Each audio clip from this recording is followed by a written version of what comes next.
Ойлаш, сенің інің лагерге барса. Саламатсыңдар ма? Идеясың миды қозғаған.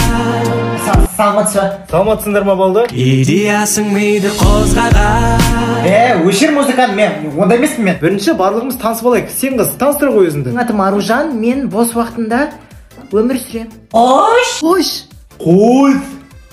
Кешіріңдер. Ағай, мен бірден айтып жіберейінші. Жалқаудың телеграм каналына тіркелсеңдер, Жалқау сендерге ақша тауып береді деді. Ссылка профилде өтірік ақша тап. Болды ма ағай? Миымды ашпай отыршы. Мен таныстырайыншы өзімді. Таныстыра ғой. Менің атым Дамир, Алихан деп еркелете берсеңдер болады. Менің 2 қолым, 2 аяғым, 1 басым бар. Ағай, лагерде не істеймін сонда айтып жіберіңізші. Тұрасыңдар. Лагерде таңғы 7-те тұрасыңдар. Мынау лагер емес, түрме ғой, таңғы кеттім мен. Айгүл жүр. Олжас! Айгүлді жібер. Құрбай! Ал сен лагерге бардың ба? Барсаң комментарийге жазып кет.